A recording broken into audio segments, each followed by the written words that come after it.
ये स्वीकृति आप करते चले जाएं, जो श्रवण कर रहे हैं तो सच्ची मानिए, ये भ्रम खत्म हो जाएगा कि बहुत काल जब साधना करे तब ऐसी बात आती है। हम लोग तो गृहस्थ हैं, संसारी हैं, विषयी हैं, आदि आदि। आपने स्वीकृति ही आप गलत ढंग से कर रहे हैं, स्वीकृति ही आपने सही नहीं की। हम गृहस्थ हैं, हम अमुक हैं, हम सब देह भाव की स्वीकृति।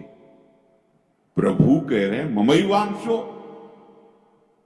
तू मेरा अंश है, मेरा बच्चा है, मेरी आत्मा है। फिर ऐसा क्यों आप स्वीकृति नहीं कर रहे कि प्रभु मेरे हैं? सच्ची मानिए प्रभु ही अपने हैं, सच्ची मानिए प्रभु ही हमें बहुत प्यार करने वाले मित्र मिल गए, नहीं तो कोई नहीं है, केवल भ्रम है। मानो प्रभु की बात को मान लो, निहाल हो जाओगे। वो इसीलिए बोल रहे हैं, इसीलिए बोल रहे हैं कि हम निहाल हो जाए, परमानंद में मगन हो जाए।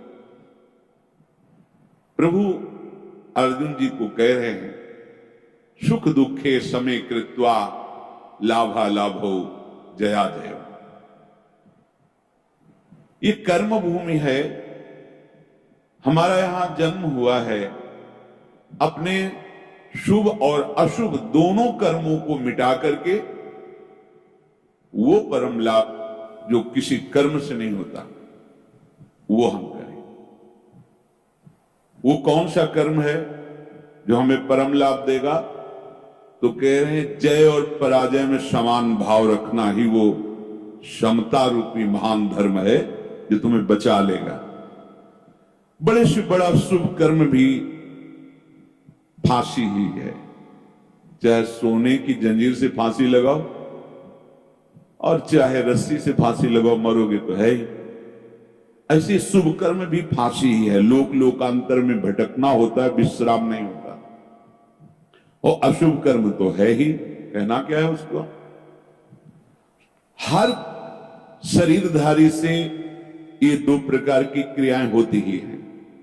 कहीं ना कहीं शुभ कर्म होता है, कहीं ना कहीं अशुभ कर्म। कोई ऐसा नहीं है जो इन दोनों कर्मों से युक्त ना हो। बड़े बड़े ज्ञानी जनों के शरीर के द्वारा भी ये दो क्रियाएं हो जाती हैं,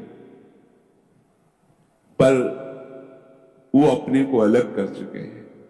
वो अपने स्वरूप में स्थित हैं, कर्ता भाव रहित हैं, इसलिए न शुभ उनका स्पर्श करता है, ना अशुभ स्पर्श करता है। वो जान के कोई क्रिया नहीं कर रहे, संकल्प करके क्रिया नहीं कर रहे, स्वाभाविक हो रही। अब उसमें कुछ भी ऐसी घटना घट जाती है तो उसके वो करता नहीं है। इसलिए कहा गया है कि जो आत्मज्ञानी महापुरुष है, अगर उसके द्वारा बड़े से बड़ा शुभ कर्म हो जाए तो कोई उसका पुण्य फल नहीं होता, और बड़े से बड़ा कोई पाप कर्म बन जाए तो उसका कोई अपराध नहीं होता, क्योंकि कर्ता भाव से रहित है। ये सबकी समझ में नहीं आएगा, ये आगे की बातें हैं जहां अहंकार समर्पित हो जाता है। कैसे नहीं उसको अपराध लगेगा? उसके शरीर के द्वारा हो रहा है। तो जैसे हमारे इस प्रदेश में जितने भी प्राणी वास करते हैं, फिर देश में, फिर हमारे विश्व में, तो हम एक प्रदेश से लेते हैं कितना अशुभ कर्म होता है और कितना शुभ कर्म होता है। क्या आपको दोनों का दंड मिलता है या पुरस्कार मिलता है? या आपको हर्ष होता है या शोक होता है? या सुख होता है या दुख होता है? नहीं होता। क्यों नहीं होता? क्योंकि हमारा संबंध नहीं हो तो रहा है। शुभ अशुभ कर्म हो रहा है प्रदेश में, देश में, क्योंकि कोई भी शरीरधारी कर्म किए बिना रह नहीं सकता। और जो शास्त्र सम्मत कर्म करते हैं वो भगवत मार्ग के प्रतीक होते हैं। वो साधारण उनकी गणना नहीं आती शुभ अशुभ में, वो तो भगवत धर्म का पालन करने वाले होते हैं। वो तो महात्मा होते हैं, भक्त जन होते हैं, प्रेमी जन होते हैं। वो त्रिगुणातीत अवस्था की तरफ उनकी गति होती है। पर साधारण प्राणी प्रायः क्रिया किए बिना रह नहीं सकता। क्रिया होती है, और क्रिया जब अहम से होती है तो कहीं ना कहीं लाभ बुद्धि, सुख बुद्धि होती है। इसके कारण वो ये समझ नहीं पाता है कि धर्म है कि अधर्म है, और बढ़ता चला जाता है। कहीं खूब पापाचरण होते हैं, कभी कोई संयोग बन गया तो पुण्याचरण भी होते हैं। लेकिन आपको क्या फर्क पड़ता है? पूरे विश्व में दोनों प्रकार के कर्म हो रहे हैं, आपको क्या फर्क पड़ता है? कुछ नहीं। क्यों? क्योंकि उसका हमारा कोई संबंध ही नहीं है। समझ लीजिए। तो ऐसे ही विश्व का एक ये नमूना है, स्थूल शरीर, सूक्ष्म शरीर और कारण शरीर।